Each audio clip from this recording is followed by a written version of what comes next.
Vamos a seguir nuestra meditación en el libro de Juan y ya después de casi 7, 8 semanas podemos decir que esta sí será la última predicación de Juan capítulo 4 y vamos a leer la última parte de este capítulo, comenzando a leer Juan 4 desde el versículo 43 hasta el 54, hasta el final de este capítulo 4.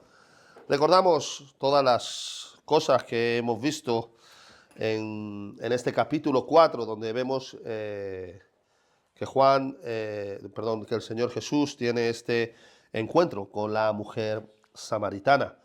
Viendo siempre, acordaos de reojo, ese capítulo 3, en el que envuelve también ese encuentro de Cristo con Nicodemo.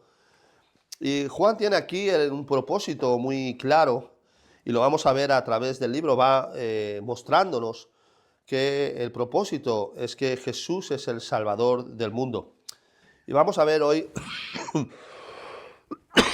cómo hay también muchos detalles que están entrelazados entre unos y otras partes de los capítulos. Y es interesante el ver a través del Espíritu Santo, estas conexiones. Así que vamos a Juan, capítulo 4, comenzando a leer desde el versículo 43 hasta el final del capítulo. Dice así la palabra de nuestro Dios. 2 días después salió de allí y fue a Galilea, porque Jesús mismo dio testimonio de que el profeta no tiene honra en su propia tierra. Cuando vino a Galilea, los galileos le recibieron, habiendo visto todas las cosas que había hecho en Jerusalén en la fiesta, porque también ellos habían ido a la fiesta.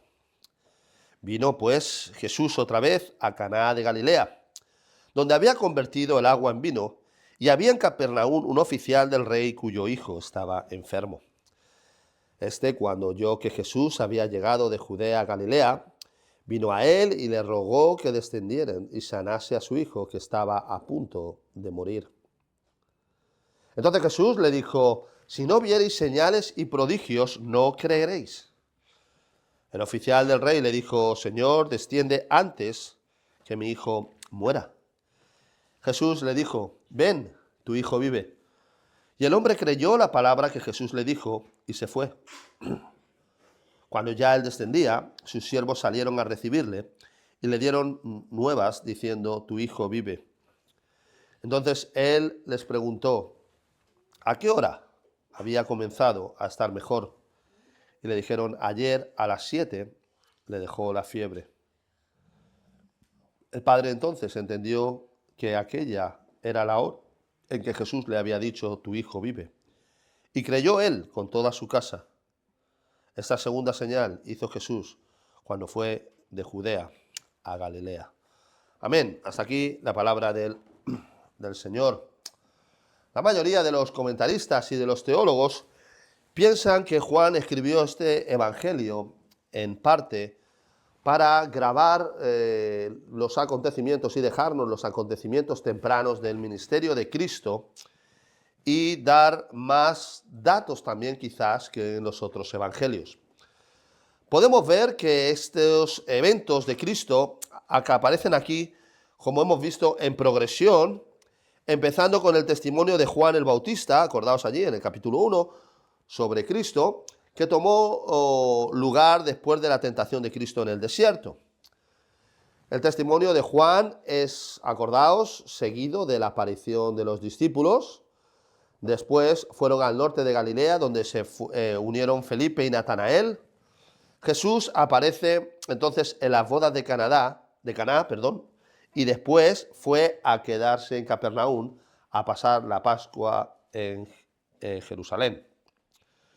Después Jesús limpia el templo, hace milagros y se encuentra con Nicodemo en el capítulo 3, y después va en busca de la mujer samaritana y se adentra en Samaria, como hemos visto en las pasadas predicaciones, y le ofrece el evangelio a ella y a los samaritanos. Y ahora de repente lo que vemos en el texto es que él vuelve a Caná, justo donde él hizo ese primer milagro de las bodas. Y fijémonos lo que hemos dicho antes, que el Espíritu Santo quiere dejarnos detalles para reflexionar. Él vuelve otra vez a donde hizo ese milagro en las bodas de Caná. El primer milagro, como hemos dicho, fue allí. Pero el ambiente es completamente diferente. El sitio es el mismo, pero el ambiente es totalmente diferente. Porque el primer milagro, cuando Jesús cambia el agua en vino, os recordáis, era un ambiente festivo, era una boda. Era un sitio en el que todos hemos estado invitados alguna vez a alguna boda. O nos hemos casado nosotros mismos en ese día, ¿verdad? Entonces, vemos que ese es un día en el de fiesta, es un día de alegría, es un día donde quizás la tristeza y la tribulación e incluso la misma muerte, podemos decir que se queda un poquito fuera de lo que es el contexto de una boda. Pero fijaos que aunque el sitio, esta segunda señal, se produce también en Caná, pero ocurre justo en situación diferente. Ocurre en medio del dolor y en medio de la muerte. Y en cierta manera el Espíritu Santo nos quiere hacer entender que nuestras vidas, la vida del cristiano, a veces, ayer lo estábamos comentando, es como uno que sube a una montaña rusa. A veces estamos muy bien, ¿verdad? Y puede haber otras veces que estamos muy abajo, tocando fondo. Y nuestras vidas están llenas, como tenemos también aquí, de alegrías a veces, pero también de tristeza. Y también a veces de ganancias, también de pérdidas. Y el mensaje aquí que el Espíritu Santo quiere darnos es el mismo. Fijaos, desde opuestas situaciones. Fijaos que va en contraste con lo que hemos estado viendo, también con la situación opuesta de los capítulos 3 y 4. Acordaos de Nicodemo y esa mujer samaritana. Nicodemo hombre, la mujer samaritana mujer, Nicodemo rico, poderoso y famoso con honra. La mujer era pobre, débil y sin ninguna honra entre los suyos. Nicodemo un hombre de alta moral, la mujer samaritana la más vil pecadora. Nicodemo judío, la mujer samaritana. ¿Y Juan nos enseñó el propósito de mostrarnos estos dos contrastes opuestos? Y aquí hoy en día, aquí tenemos también nuevamente estos dos contrastes opuestos entre el milagro de las bodas y el milagro ahora de la narración, de la sanación de este hijo del oficial. Así que lo que el Juan nos quiere decir es que el Evangelio es para todas las personas y para todos los momentos de nuestra vida. No importa nuestra vida social, la riqueza, el estatus, la moralidad, incluso no importa tampoco nuestras alegrías y nuestras tristezas. Cristo debe reinar en nuestras vidas siempre. Y esto es el mensaje que nos está lanzando. Todos los hombres están llamados por la gracia de Dios al arrepentimiento y todos los hombres necesitan a Cristo, el Salvador del mundo y el Mesías. Y esto es lo que Juan nos quiere enseñar. Y da igual que tú puedas dedicar tu vida a cosas lícitas. Porque hoy tenemos en el mundo, hay gente que está dedicando su vida a cosas que pueden parecer, entre comillas, lícitas. Por ejemplo, el trabajo, o hay gente que dedica su vida al deporte, o dedica su vida a la música. Son cosas que pueden ser lícitas. Y hay otra gente que dedica su vida a otras cosas muy malas, pues a la droga, a la delincuencia, a otro tipo de cosas. Pero de cualquier manera, lo que nos está enseñando las Escrituras es que todos necesitamos un Salvador. Todos necesitamos a Cristo.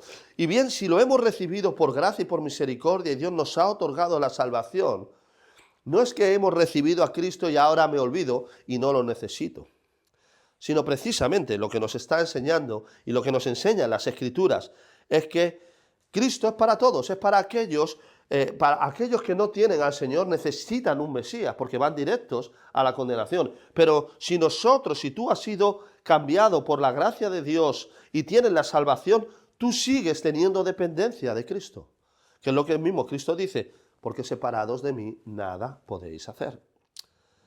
Así que el mensaje de nuestro texto hoy es el mismo. Cristo es necesario en nuestras vidas. Tanto si el ambiente de tu vida es alegría y fiesta y regocijo, como si ahora mismo quizás el ambiente de tu vida es tristeza, decepción y muerte. Cristo es necesario y lo que nos está diciendo el texto es que Él puede con ambas situaciones. Y lo que nos va a decir a través del Evangelio, ya os voy diciendo, es la victoria de Cristo sobre todos los elementos. Porque vamos a ver cómo Cristo gobierna sobre la muerte, vamos a ver cómo Cristo gobierna sobre las enfermedades, vamos a ver cómo Cristo gobierna sobre las tormentas, sobre la naturaleza. Y da igual que estemos más alegres o que estemos más tristes, nuestra necesidad de Cristo es constante. Pero ¿qué pasa? Que por nuestra naturaleza caída hay que reconocer que muchas veces nos damos cuenta de esto cuando estamos en unas situaciones más bajos, cuando estamos más tristes, cuando estamos más decepcionados. Es cuando realmente nos cuesta más, ¿verdad? Pero el mensaje es el mismo. Cristo es necesario en nuestras vidas, tanto en la alegría como en la tristeza, tanto en la vida como también en la muerte. Cuando estamos alegres es fácil depender del Señor desde la comodidad que a veces nosotros nos hacemos nuestros propios castillos, nos hacemos nuestras propias murallas de Jericó. Acordaos que los habitantes de Jericó, ellos que aunque tenían miedo a los israelitas, ellos pensaban que estaban muy confiados en esas murallas grandes que tenía la ciudad. Y en cierta manera todos nos hacemos murallas, nos hacemos murallas de Jericó en nuestras vidas. Pensamos que vamos a estar mejor porque a lo mejor tengamos un trabajo, lo cual es necesario. O pensamos que vamos a estar mejor y que todos los problemas van a desaparecer cuando regulemos quizás nuestros papeles. O cuando tengamos una casa o cuando tengamos una cierta estabilidad económica. El Señor sabe todas esas cosas son lícitas buscarlas. Pero desde las dificultades es más complicado. Cuando no tenemos todas estas cosas, a veces, entonces ahí se ve realmente, muchas veces, que nuestra fe no está fuerte como realmente debería ser. Pero fijaos que aquí el texto lo que nos enseña es que nos enseña también una maravillosa verdad para el creyente. Y la maravillosa verdad que nos enseña es que Dios tiene el control absoluto de todas las cosas. Ahora, acordaos, eso no significa que como Dios tiene el control absoluto de todas las cosas, yo me voy digamos, a comportar de una manera no coherente o poco inteligente. Él nos ha puesto la cabeza sobre los hombros para que nosotros también pensemos en hacer las cosas de acuerdo a lo que Él nos enseña en su palabra. Pero lo que nos enseña en el texto, fijaos, es que Cristo tiene control de todo. Y aunque a veces no nos pueda gustar y parezca que no podemos llegar a, digamos, parezca que estamos un poco perdidos o un poco sin ver el final del túnel, como se suele decir, Dios tiene un propósito, Dios tiene un plan para cada uno de nosotros. Porque la realidad es que Dios ha marcado un tiempo desde antes de la fundación del mundo y Él tiene un plan para cada uno de nosotros. Y muchas veces nos gusta aprender las lecciones desde la comodidad de nuestras casas, de algunas cosas que podamos tener. Pero es que resulta que en su soberano plan, Dios ha querido que hay algunas cosas que tengamos que aprender desde nuestras rodillas, o también desde la tristeza, o desde el pasar por en medio de situaciones. Pero el cristiano debe estar confiado en que las promesas del Señor son suyas, son nuestras y son para nosotros, para ponerlas en nuestra vida. La guerra contra el pecado, la guerra contra el diablo, la guerra contra el mundo, son enemigos para nosotros como creyentes demasiado grandes. Y solo la comunión con Cristo puede hacernos sentir victoriosos ante estos tres grandes gigantes y enemigos del creyente que vemos en las Escrituras. Estoy seguro de que en la alegría confías en Dios, porque todos confiamos en Dios desde la alegría y desde la estabilidad. Pero ¿y cuando las cosas no van como tú quieres? ¿Y cuando las cosas no van como a ti te gustaría? Cuando las cosas se tuercen y nos envuelven en medio de un laberinto que parece que no tiene salida, ¿seguimos confiando en Cristo? Por eso hemos leído este Salmo número 13, que tiene 4 preguntas. 4 preguntas donde allí el rey David está preguntándose y vemos el estado de su alma cuando vamos allí a este Salmo número 13. Y él hace allí cuatro preguntas que hemos leído. Dice, ¿hasta cuándo, Señor, me olvidarás para siempre? ¿Por qué? Porque hay veces que cuando las cosas no van como nosotros queremos, pensamos que Dios se ha olvidado de nosotros. ¿Hasta cuándo esconderás tu rostro de mí? Dice la segunda pregunta. ¿Por qué? Porque vemos en otras vidas, en otros tiempos de nuestras vidas, que hemos visto que tenemos una relación con el Señor y podemos decir, bueno, Señor, ¿hasta cuándo esconderás tu rostro de mí? Y sigue diciendo la tercera pregunta, dice, ¿hasta cuándo pondré consejos en mi alma? ¿Hasta cuándo empezaré yo verdad? Porque lo que empezamos es a empezar a dudar de las promesas del Señor y empezamos a dudar y empezamos a pensar en nosotros qué es lo que nos gustaría y cómo, y poner, sigue diciendo, con tristezas en mi corazón cada día. Y David pregunta, una cuarta pregunta, dice, ¿hasta cuándo será enaltecido mi enemigo sobre mí? David tuvo muchos enemigos. De hecho, tuvo que ver como su hijo más amado no era Salomón, sino su hijo más amado para él era Absalón, lo dicen las Escrituras. Y él tuvo que ver como su propio hijo se rebeló contra él y tuvo que salir de Jerusalén para no ser matado por su propio hijo. Cuando le perseguía Saúl tenía un ejército de aproximadamente unos 6.000, 7.000 hombres, y David iba solamente con 600 hombres huyendo por el desierto de él. Y él tuvo bastantes enemigos, y por eso lo tenemos aquí. Pero fijémonos que el detalle, el mensaje que tenemos aquí también es este: David echa toda su ansiedad, como nos dicen las Escrituras, echa toda su ansiedad sobre el Señor. Y entonces clama al cielo. Y vemos el carácter verdadero de un verdadero creyente. Dice en versículo 3, mírame, respóndeme, oh Señor, Dios mío. Hay una cosa que nosotros podemos hacer en el medio de la tristeza, en el medio de todas estas situaciones. Y lo que podemos hacer y lo que debemos hacer es, como decía también el salmista en el Salmo 73, Asaf, para mí el acercarme a Dios es el bien. Es agitar las puertas del cielo y orar al Señor hasta que Él nos escuche.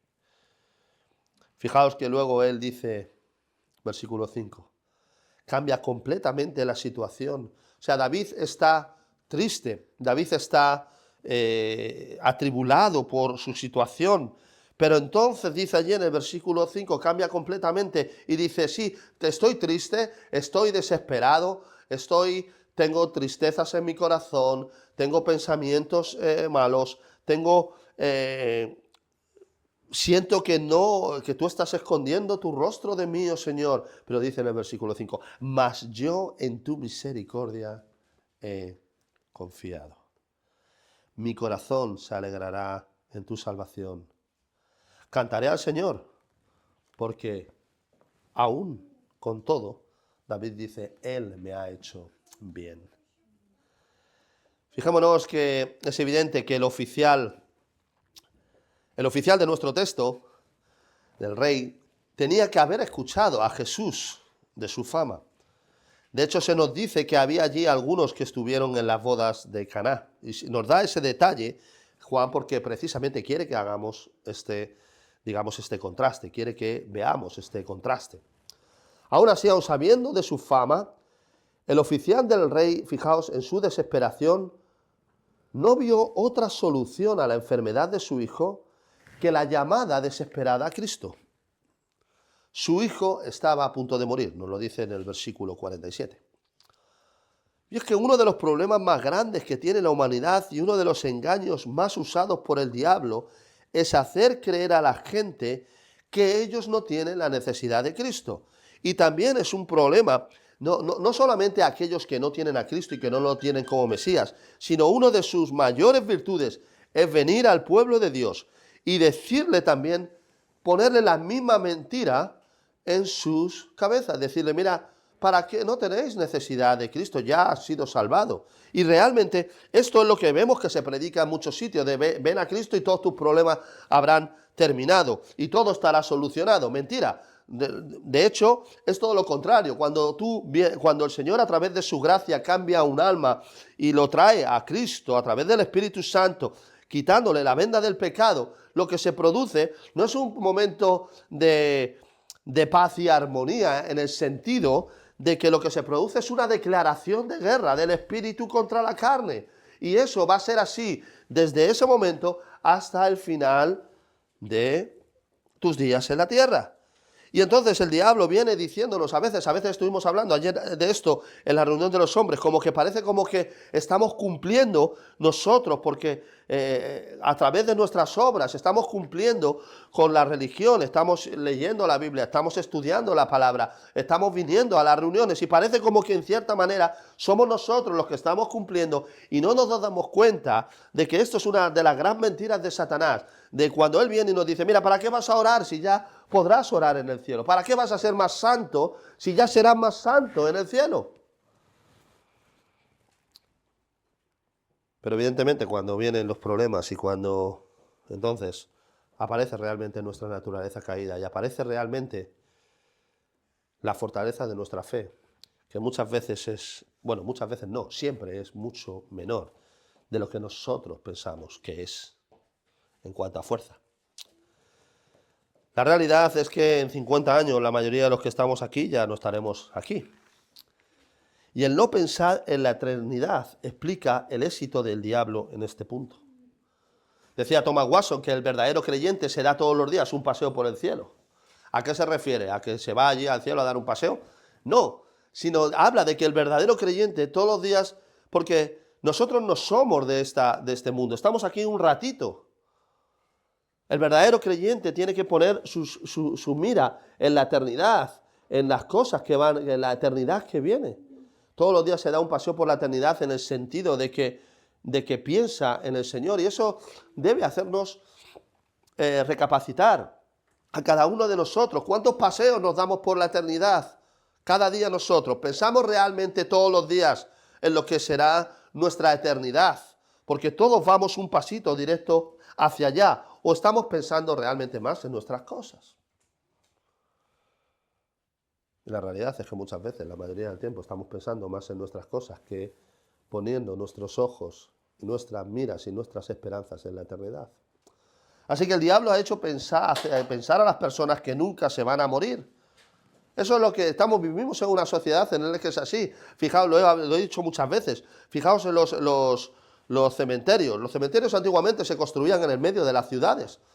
Ahora, la mayoría de todos los cementerios que son nuevos, en parte también quizás sea porque está todo lleno de edificios, pero la mayoría de las ciudades, el cementerio está fuera de la ciudad. Porque es la muerte, nadie quiere pensar en la muerte, entonces lo sacamos fuera de la ciudad. Todos sabemos que nos vamos a morir, pero todos también albergamos la esperanza de que no será hoy. En 10 segundos, 30 almas son echadas a la eternidad en este mundo. En un minuto, 180 almas habrán sido echadas a la eternidad. En 10 minutos que llevo hablando, serán 1800 almas las que ya han sido echadas a la eternidad. Y en una hora que estaremos aquí aproximadamente, 10.800 almas habrán sido echadas a la eternidad para siempre. Y este es un embudo en el que todos, absolutamente todos, incluido tú, todos tenemos que pasar en algún momento, todos tenemos que pasar por este embudo de la muerte. Más grandes, más chicos, de un país o de otro. Y la realidad es que la facilidad que tenemos para quedarnos sentados y no hacer nada en nuestras propias vidas o en las vidas de aquellos que sabemos que no tienen a Cristo es realmente escalofriante y pasmosa. Fijaos que en este texto nos habla de algo, nos habla claramente de que cara a la eternidad solo podemos confiar en Cristo. De cara a la muerte solo podemos encontrar consuelo en Cristo. Y esto es lo que la Biblia nos enseña. Es lo que dijo Job: desnudo salí del vientre de mi madre, desnudo volveré allá. Cuando vemos un entierro, no vemos ningún entierro, ¿verdad? Bueno, antiguamente los faraones se lo hacían, ¿no? Que los metían en las pirámides con todas las cosas que ellos tenían, ¿verdad? Pero cuando vamos hoy en día a un entierro, no vemos un entierro con un remolque, con una caravana detrás, con todas las posesiones y con todo su dinero. Además, tanto en este como en los milagros que vemos del Espíritu Santo inspirados a través de Juan, Él nos manda este mensaje sobre Cristo. Cristo tiene poder para cambiar, ha tenido poder para cambiar el agua en vino. Cristo también tiene poder para saber lo que hay dentro de nuestros corazones. Y Cristo tuvo poder para sanar a este hombre, a este hijo del oficial. Y Cristo tiene poder para salvarnos de la muerte. Así que Cristo es el único que puede hacernos nacer de nuevo. Cristo es el único que sabe la verdad absoluta. Cristo es la única fuente de vida. Cristo tiene poder sobre la muerte, como estamos viendo, y sobre la vida. Y vamos a ver varios puntos en la prolongación de este texto. El primero es las personas que Cristo salva. El segundo es la gracia con que Cristo salva. Y el tercero, la fe a través de la que Cristo salva.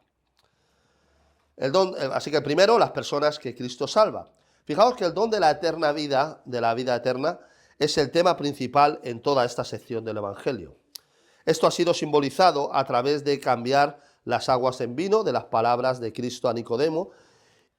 Es necesario, acordaos que decía Cristo, es necesario nacer del Espíritu y a través de la vida espiritual dada a la mujer samaritana. Así que el texto sigue de la misma línea y dice Juan capítulo 4, versículo 50 dice: Jesús le dijo: ve, tu hijo vive. ¿Ha visto? Hay frases que nos van, en cierta manera, que son, en cierta manera, nos está de una manera indicando cuál es el tema. Nos está diciendo que Cristo es el agua de vida. Luego nos dirá en el capítulo 8 que nos va a decir que Él es el agua de la vida, y nos va a decir más, que Él es la luz del mundo, nos va a decir más a través de Juan. Pero la pregunta que nos deberíamos hacer aquí es: ¿quién puede recibir la vida que Jesús da? La vida es recibida a través del Espíritu Santo por la fe en Jesucristo. Juan ya nos lo dijo en el 3:16, acordaos: porque de tal manera amó Dios al mundo que ha dado a su Hijo unigénito, para que todo aquel que en él cree no se pierda, mas tenga vida eterna. La fe podemos ver que viene del Señor. También vemos un denominador que vemos que es en aquellos que la buscan. No es algo al azar tampoco. Aunque es claro que Dios, a través del Espíritu Santo, como hemos dicho, nos da la fe, nos quita la venda de nuestro pecado, de la verdad sobre nuestro pecado. Dios también no nos da solo fe, sino que Dios nos da también otras cosas con la verdadera fe y cambia nuestras voluntades. Va cambiando nuestras voluntades de una manera que no va forzando nuestras voluntades. Hay algunos que dicen: bueno, sí, si mis hijos son del Señor, pues el Señor los traerá, ¿verdad? Y no le prediquen. Hay una verdad, cierta parte de verdad, pero también hay algo muy falso y erróneo. Fijaos que el denominador que vemos es que nunca vemos a alguien que Dios salvara que no cambiara su percepción de Dios y de su palabra. Por ejemplo, acordaos, hasta lo que hemos visto ahora, lo vemos en Nicodemo. al principio y vemos cómo Dios cambió algo en él, porque al final él pidió el cuerpo de Cristo, acordaos, lo vemos en la mujer samaritana, lo vemos ahora en el oficial, quien él caminó 20 millas para encontrar a Jesús. Así que Dios nos salva y deja indiferente al hombre. El que predica esto es un falso evangelio, porque este no es el evangelio. El que predica que Dios salva y que te deja indiferente con tu salvación, te deja de que Dios puede dejarte indiferente en cuanto al pecado, en cuanto a su palabra, en cuanto a obedecerle, está predicando un evangelio que no es correcto, es un falso evangelio. Predica porque no va en consonancia con las Escrituras. Dice el gran teólogo Seth que la gracia de Dios es manifestada en el propósito de la elección y es irresistible. Fijaos que los elegidos no son salvos en pecado, sino que han sido salvos del pecado, que es diferente. La santificación, sin ninguna duda, es el efecto del propósito de la elección como la justificación. Por eso lo vemos ahí en Romanos 8, del versículo 30 en adelante. A los que llamó, a estos también predestinó, a los que llamó, a estos también glorificó. Así que los cristianos no son elegidos para la desobediencia, sino que los cristianos son elegidos precisamente para la obediencia. Ayer vimos este texto también. Es curioso cómo el Señor va poniendo cosas en la reunión de hombres que luego aparecen en la predicación. Primera de Pedro 1:2. Dice, y elegidos según la presciencia de Dios, Padre, ¿en qué? ¿Para vivir cada uno como uno quiera? ¿Para vivir en pecado? No. En santificación del Espíritu. Lo repito, y elegidos según la presciencia de Dios Padre, en santificación del Espíritu. Y ahora fijaos lo que dice, para obedecer y ser rociados con la sangre de Jesucristo.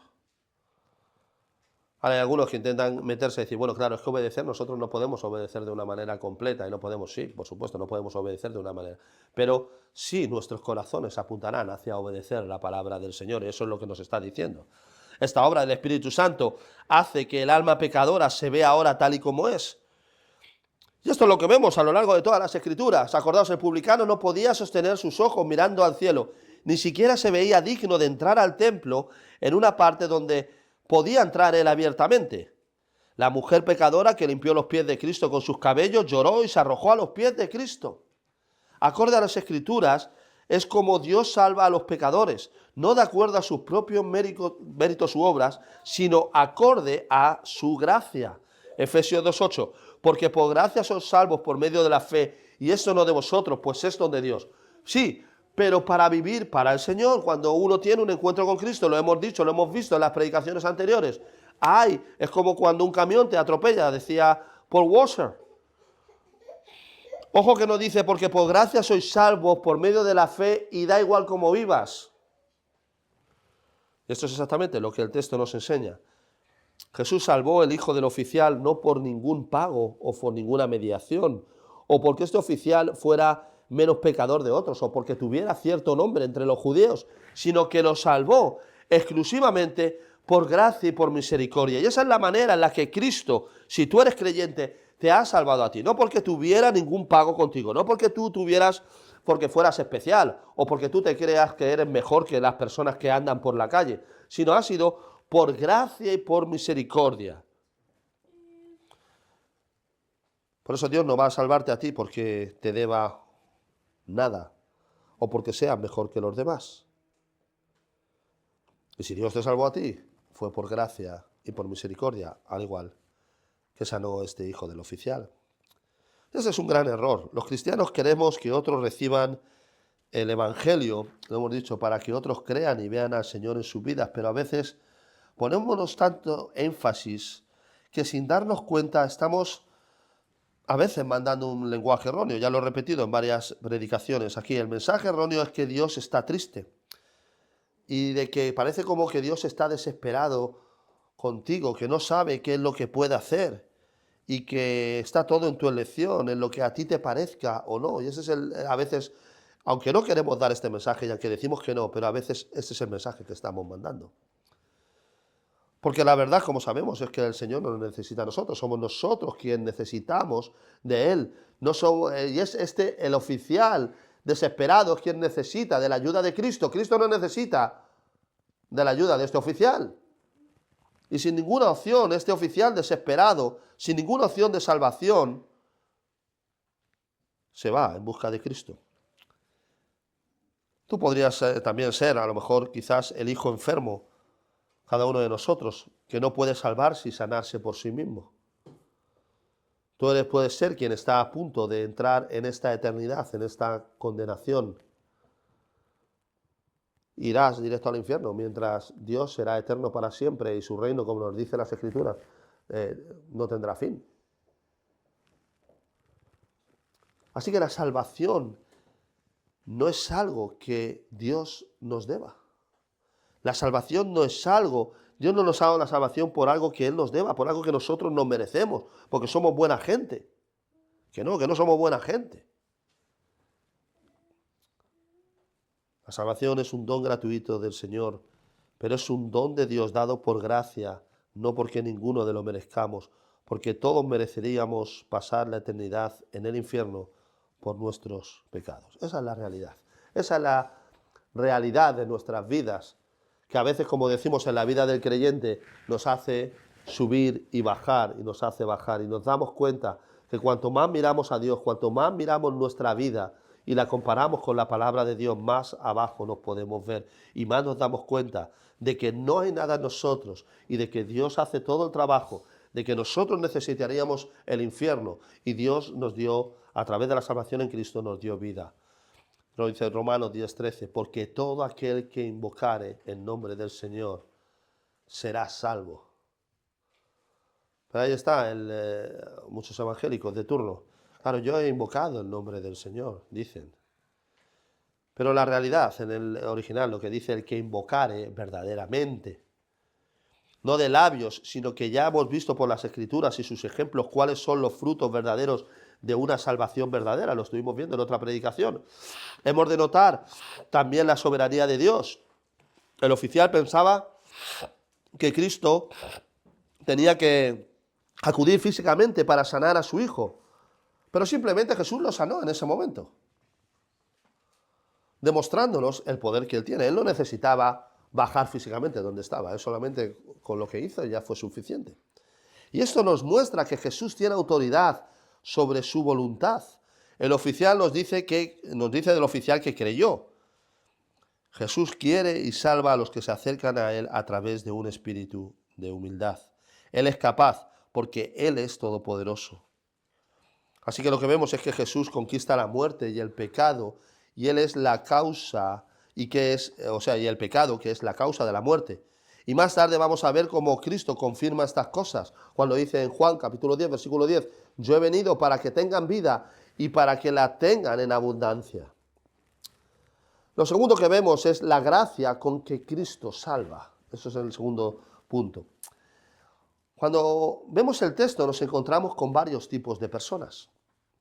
En la última sección de este capítulo 4 vemos que hay algunos que no quieren recibir a Jesús, acordaos. Así que estos primeros, Cristo se lamenta por ellos y son de su ciudad. Aquellos que no dan honor a Cristo, sino que lo rechazan. Fijaos que nuevamente tenemos esta lucha de contrastes. Es importante este contraste que el Espíritu Santo a través de Juan nos da. Las personas que están en la condenación no están allí porque no hayan sido elegidos, sino porque la Biblia deja claro siempre la intencionalidad de rechazar a Cristo porque prefieren sus obras malas que la luz de Cristo. Juan 3:19. Aunque Lucas nos cuenta que Cristo hizo algunos milagros en Nazaret, vemos que nos dice el texto claramente que estos le rechazaron.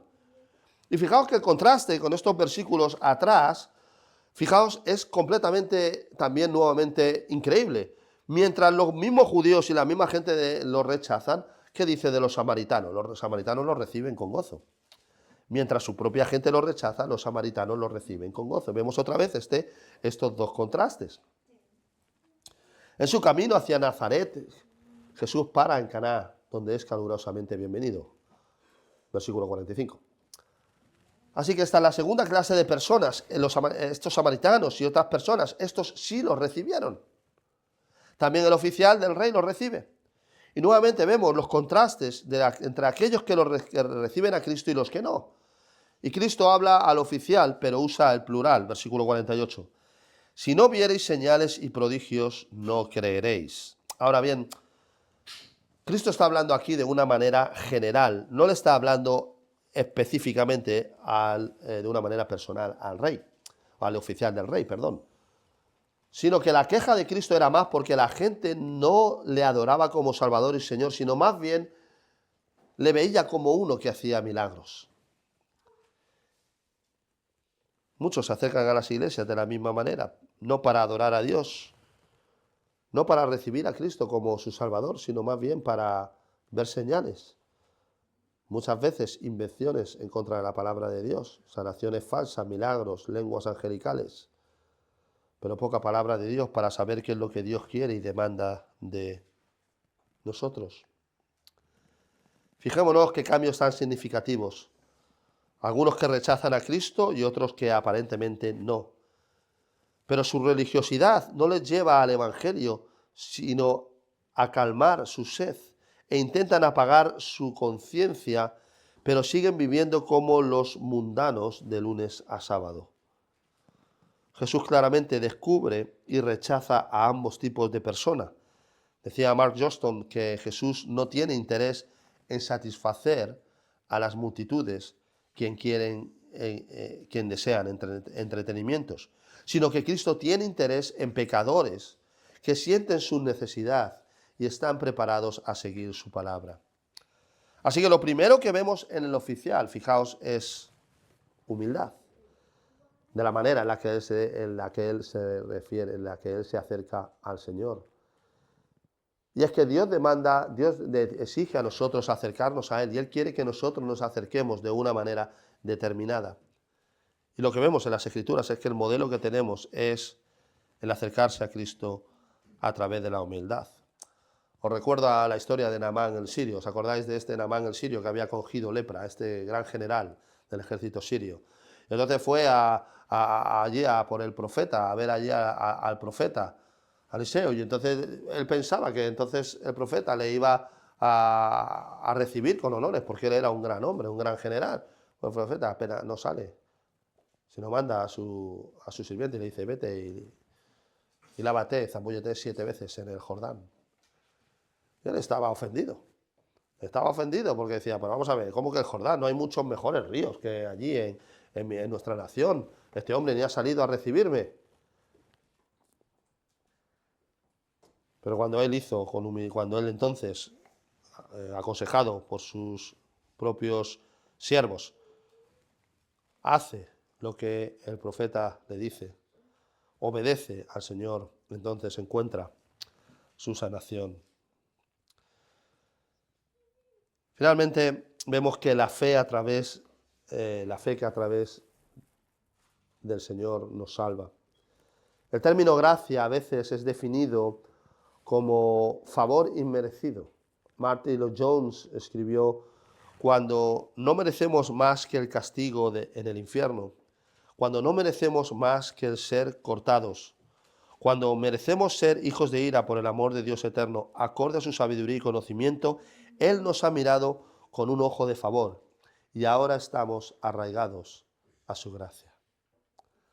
Arraigados a su gracia quiere decir que estamos sujetos a Cristo en todo momento.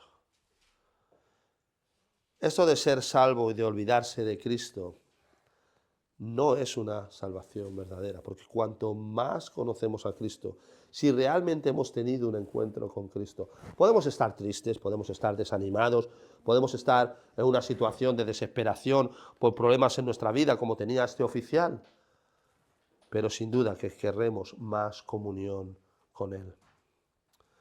Así que con lo que Cristo salva al hijo del oficial, como hemos dicho, es a través de esta gracia, este don inmerecido, que es como te ha salvado a ti. Si tú eres creyente, es como salva, es como Él sigue salvando a todos los creyentes. Todas las personas que están en el cielo, todas las almas que están en el cielo, no están allí porque fueron buenas, Están allí por la gracia, porque fueron salvados por gracia y por misericordia. Es importante notar el detalle de que el oficial, fijaos, no tiene prisa en volver a su casa. Nos dice el texto, él creyó la palabra de Cristo. Ahora, la pregunta para nosotros es, ¿qué hubiéramos hecho nosotros? ¿Verdad? ¿Qué hubiera hecho yo ¿Qué hubiera hecho yo, verdad? En esta misma situación. ¿Qué hubieras hecho tú? Yo creo que si yo hubiera tenido un hijo que hubiera estado en esta situación, si hubiera estado... Seguramente lo que me viene a la mente es que yo hubiera ido a casa corriendo. Habría llamado por teléfono y vuelto pronto a casa. Evidentemente, en aquellos entonces no tenían teléfono. Pero lo que nos muestra este detalle es que la gracia con que Cristo salva es cierta y es segura.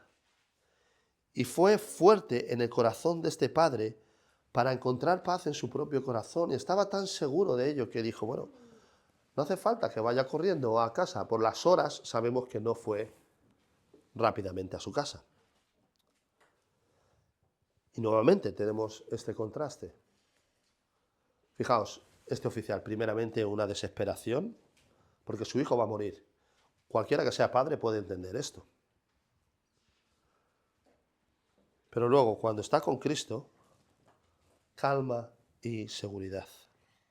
Qué dos contrastes diferentes. A menudo no descansamos en Dios con la paz con la que tendríamos que descansar en Él, porque hemos dejado de creer en sus promesas. Quizás, como hemos dicho, muchas veces la incredulidad es la raíz de todos los males, pero muchas veces por nuestro pecado. Puede ser por nuestro pecado, puede ser diferentes tipos de pecado, puede ser incluso por situaciones que estamos pasando, que no son en sí pecados, pero que nos hacen desviarnos.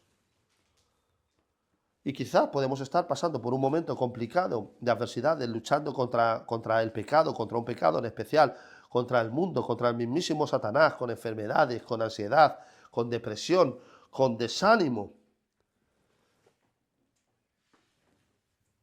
¿Y dónde está entonces nuestra fe? ¿Dónde están entonces las promesas de Dios? ¿Las hacemos para nosotros? Fijaos que Satanás pensó que le había quitado todo a Job. Pero ¿sabéis qué? Que realmente no le quitó nada a Job. Porque para Job, el todo de Job era Dios. ¿Es Dios nuestro todo? ¿Es el Señor nuestro todo? ¿Es realmente Cristo nuestro todo? Vemos que el oficial cree en la palabra de Cristo. Decía Lutero, en fe uno debe mirar solamente la palabra de Dios. Cualquiera que permita otra cosa o tergiversación de la palabra de Dios o la niegue, está predicando otro evangelio y estará perdido, decía Lutero. Así que la verdadera fe cree en la palabra de Cristo. Y este es el ministerio en el que Dios va edificando su iglesia. Es sencillo si queremos alentar a falsos y a carnales cristianos, ¿verdad? Es muy sencillo. Solo tenemos que pagarle la hipoteca, ¿verdad? Como hacen en algunos sitios. O pagarle los recibos de la luz. Hacerle caso en sus antojos en la iglesia, como quitar el púlpito y poner instrumentos o cualquier otro tipo de cosas que dicen. Pero si queremos alentar a verdaderos cristianos, si queremos alentarnos a nosotros mismos en la fe, tendremos que hacerlo a través del verdadero evangelio, la palabra de Dios, y diremos lo que dice la palabra de Dios, no la disimularemos. Hace poco escuché a un predicador decir que el infierno es como un lugar en el que uno está aburrido. Digo, ¿cómo alguien puede realmente decir eso desde un púlpito? Uno no va a estar aburrido en el infierno. Uno va a estar separado de la condenación eterna de Dios por toda la eternidad en el infierno. Es mucho más, no es que vas a estar en un sitio aburrido y bueno, no pasa nada y tal, no sé. ¿Cómo alguien puede predicar eso desde un púlpito? Pero la Biblia no dice eso. Y de hecho, aquel que predica más sobre el infierno, sabiendo el resultado tremendo que será pasar una eternidad completa apartado de Dios, es el mismo Cristo quien habla del infierno. Y hay que describir el infierno como es. Si yo tuviera poder como hombre, como predicador, creo que una de las cosas que haría, nos pondría a todos los que escuchan un sermón, les pondría 10 segundos en el infierno. Solo 10 segundos en el infierno. Y entonces vas a ver si es un aburrimiento o qué es.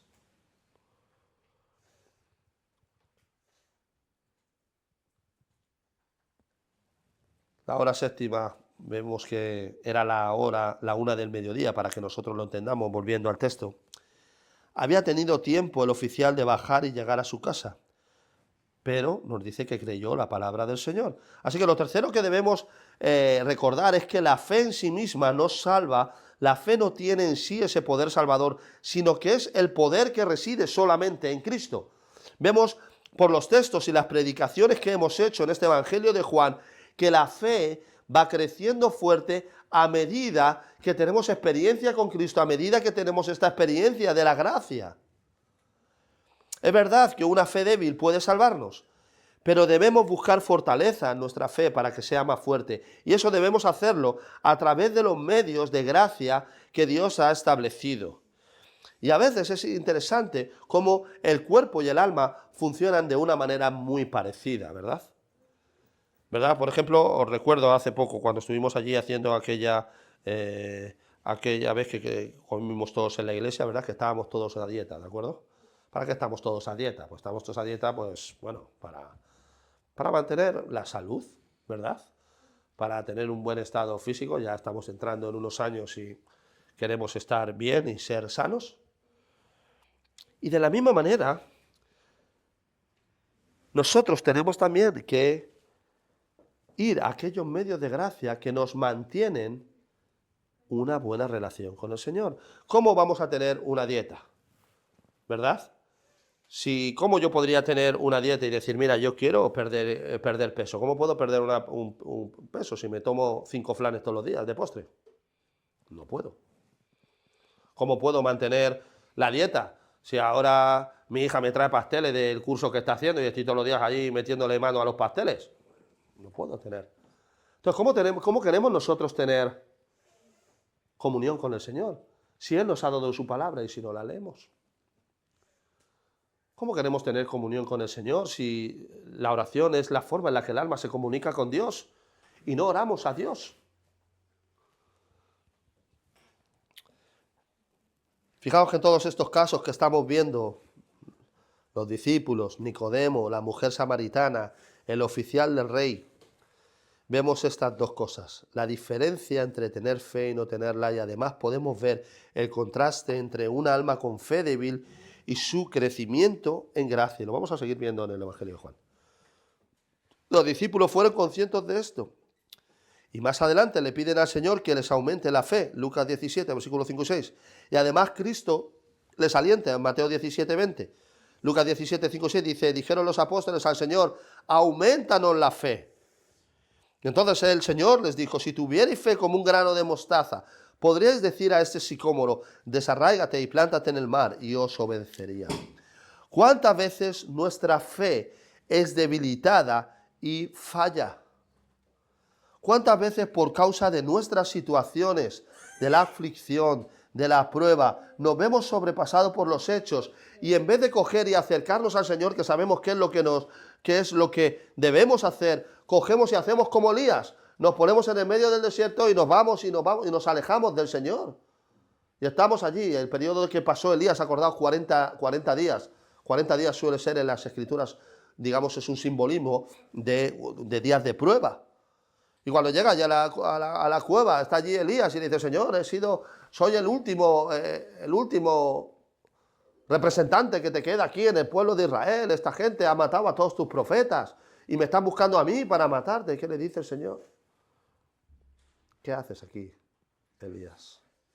Luego le dice que ha conservado a 7.000 que no doblarán sus rodillas ante Baal. Pero este texto lo que nos enseña también, cuando comparamos nuestras vidas es que no somos, como hemos dicho, tan fuertes en la fe como queremos mostrar a los demás.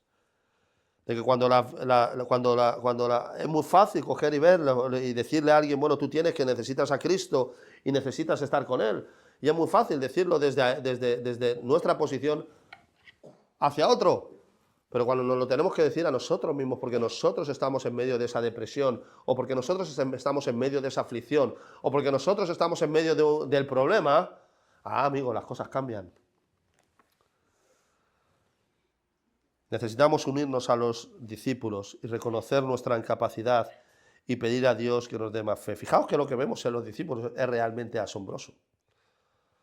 En este capítulo 4, echando un poquito para atrás, en los versículos acordados que cuando le vieron andar con la mujer dijeron, le habrá traído alguien de comer, ¿verdad? Y luego cuando tenían que orar en el Getsemaní, pues ellos tenían que orar, pero se quedaron dormidos. ¿Cómo es posible que se quedaron dormidos en medio de esta situación? O cuando vemos que empezó la tormenta y empezó la tormenta fuerte y el Señor estaba allí con ellos, estaba durmiendo, empezaron a levantaros, Señor, levántate, que nos va a comer la tormenta. Pero sin embargo, ya desde el capítulo 2, fijaos que nos dice que esa pequeña débil que ellos tenían, dice que ellos creyeron en Él. Pero nuestra fe en Cristo va creciendo a través que vamos experimentando con Él en la gracia, a través de una comunión con Él. Fue el joven pastor Harry Ironside al principio de su ministerio, que fue a casa de un anciano de su iglesia que tenía 90 años. Y este hombre estaba muriendo allí de tuberculosis, pero cuando se acercó al anciano, con un gesto le dijo que se sentara a su lado. Estaba allí al lado del fuego. Y le dijo, has venido aquí para hablarme de las promesas de Cristo. Y el joven pastor, Harry Ironside, en aquel momento dijo, sí. Así que el anciano le dijo, siéntate aquí a mi lado. Y empezó, en vez del pastor empezar a hablar, fue el anciano quien empezó a abrir las Escrituras, empezó a recorrer las páginas de las Escrituras y le mostraba al joven pastor las promesas que Dios tenía para sus hijos, las Escrituras, para él. Y así que cuando aquel anciano terminó de hablar, el joven pastor Harry Ironside estaba lleno de lágrimas y le preguntó al anciano, dijo, mira, ¿qué libro, qué colegio, a qué iglesia debo acudir para que yo pueda aprender estas lecciones, estas promesas? ¿Dónde lo puedo aprender? Aquel anciano le contestó, mira, no aprendí esto leyendo ningún libro, yendo a ningún colegio bíblico, ni tampoco asistiendo a ninguna iglesia, sino que lo aprendí sobre mis rodillas, orando en una pequeña villa en Irlanda del Norte.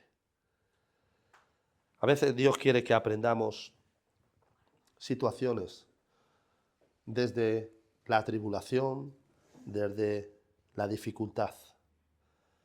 Pero no lo hace, sino que no lo hace para molestarnos, sino lo hace porque Él ha marcado ya un camino para nosotros desde antes de la eternidad, para cada uno, una carretera, podemos verlo como una carretera que tiene, cuando tú vas por una carretera, y si vas por una carretera especialmente en Irlanda del Norte, donde son las carreteras muy pequeñitas, vas con el coche y vas por allí, derecha, izquierda, derecha, izquierda. Los primeros días hasta que te acostumbras vas mareado, para arriba, para abajo, para la derecha, para la izquierda, y en cierta manera nuestro Dios ha hecho lo mismo con nuestras vidas es una carretera, y cada uno de nosotros tiene esa carretera, y dentro de esa carretera a veces hay cuestas abajo, pero es que hay otras veces que hay cuesta arriba, y es que quien ha diseñado ese camino para hacernos llegar a casa no es otro que nuestro Salvador, y Él sabe qué es lo mejor para nosotros.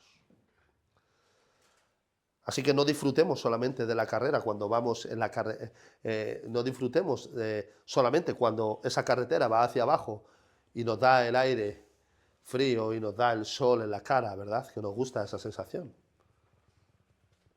Sino también tengamos muy presentes las promesas que Cristo, cuando la carretera de nuestra vida es empinada, cuando hay lluvia, cuando hay viento, cuando es difícil mantener la bicicleta porque el viento se la lleva. Porque podemos estar confiados y seguros de que Dios de que Él completará en cada uno de nosotros la obra que Él ha comenzado. Así que quien quiera que seas tú finalmente que necesitas, quien quiera que seas tú que me escuchas en esta mañana, bien porque has creído en Cristo a través de su gracia, y Él te dio la salvación. O si eres uno de los que estás escuchando a través de internet y no tienes a Cristo, al final el resultado de lo que nos dice Juan es lo mismo. Todos necesitamos a nuestro Salvador viviendo en nuestras vidas.